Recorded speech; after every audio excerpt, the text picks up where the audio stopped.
ইসলামী দলকে ক্ষমতায় আনার জন্য ভোট দেওয়া জায়েজ হবে কিনা, আপনার রাষ্ট্র কারা পরিচালনা করবে এটা তো আপনার নির্ধারণ করে দেওয়ার দায়িত্ব আছে। আপনার রাষ্ট্র কারা পরিচালনা করবে? সাহাবায়ে কেরামদের যুগে কি হয়েছে? সাহাবায়ে কেরামদের যুগে বায়াত নেওয়া হতো। আবু বকরের কাছে বায়াত করেছেন, ওমরের কাছে বায়াত করেছেন, আবু বকরের কাছে বায়াত করেছেন ওমর রাদিয়াল্লাহু তাআলা আনহু।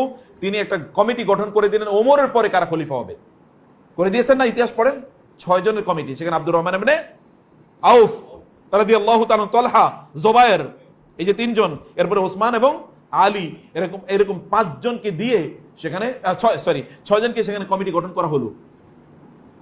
এই 6 জনের দায়িত্ব ছিল পরবর্তী খলিফা নির্ধারণ করা। এরা মানুষের কাছে গিয়েছেন, জিজ্ঞেস করেছেন, অধিকাংশ ভোট দিয়েছে কার পক্ষে? ভোট মানে এখনকার অর্থে বলছি আর কি। অধিকাংশ বললো যে আমরা ওসমানকে চাই। এর মধ্যে একটু কম সংখ্যক বললো কাকে চাই? আলীকে চাই। এ কারণে ওই কমিটি ঘোষণা করলো এখন ওসমান হবে, এরপরে কে হবে? আলী রাদিয়াল্লাহু তাআলা আনহু খেলাফতের দায়িত্ব নেবেন।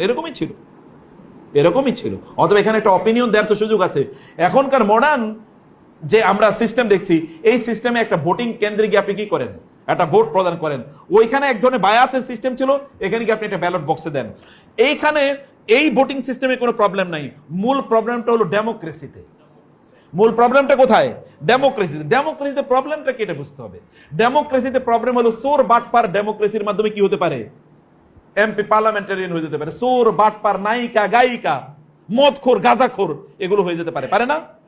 এবং তাই হয়েছে। গায়িকা, নর্তকীরা কি আমাদের আইন তৈরি করে নাই?